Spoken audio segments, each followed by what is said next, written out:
SpaceX's satellite constellation known as Starlink could have big implications for us here in Canada.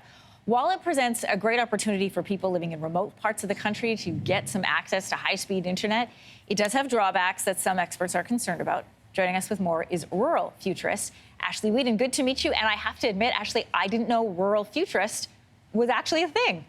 Great to meet you. Well, good morning, and lovely to be here. Thanks for having me. And I think that's something that many people aren't aware of. But when we talk about the future, we have to be aware that it's more than just what happens in our downtown cities. It's everywhere across this country, and all of the places that depend on that we depend on in cities for our food, for energy, for respite, for culture, for all those things are also happening in majorly rural areas as well. Well, let's get into some of the challenges there. Why, first of all, is Starlink viewed by some as a really great option to finally bring much-needed high-speed internet into remote parts of this country?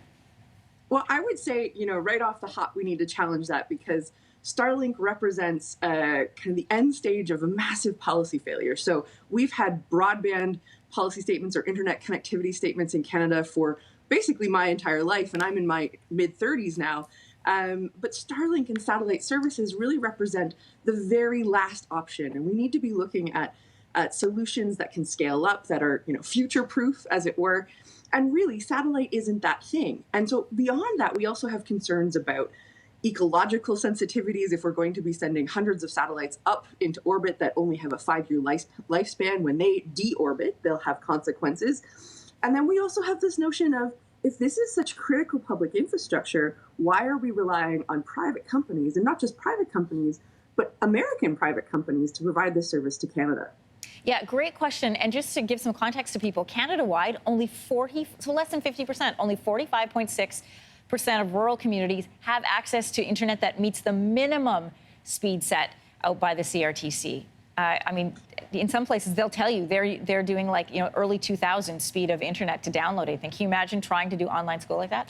So if Starlink presents this opportunity, even if it is short term, for high-speed internet service, what are some of the other concerns that you have around it, and what are the solutions instead?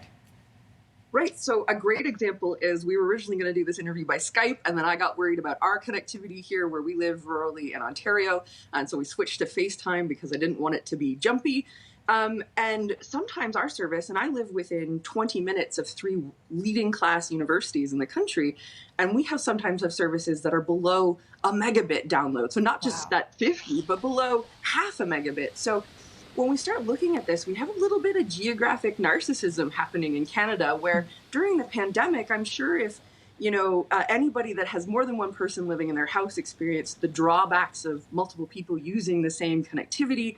Now, urban folks are kind of seeing exactly what rural customers have had to deal with all along. And for preference, I only have one service provider option. So we need to really kind of take a step back from what I call, the Einstein insanity approach to public policy, which is doing the same things over and over again and expecting different results. So throwing lots of money at private corporations, saying, if we fund it, they will build it, which hasn't worked for, 35 years.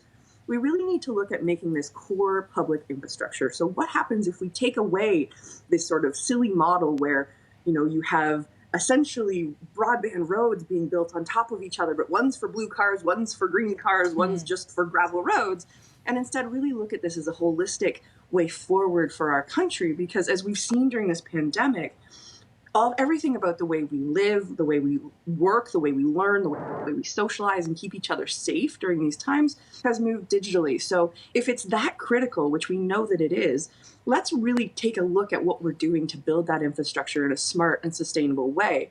In the meantime, I'm not a hypocrite. We have a Starlink on order because it might be years before a fiber connection comes to our property.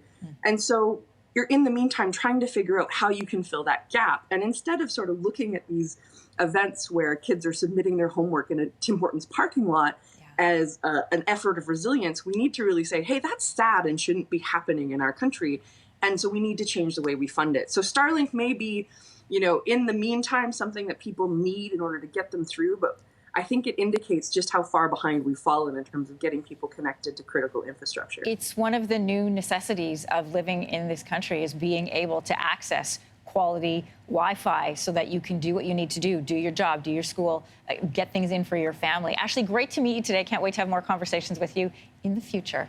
Did you get that? Well, thank you so much. Great reference. Hey, thanks for watching. If you liked this, be sure to subscribe here, or you can check out more Your Morning videos right here.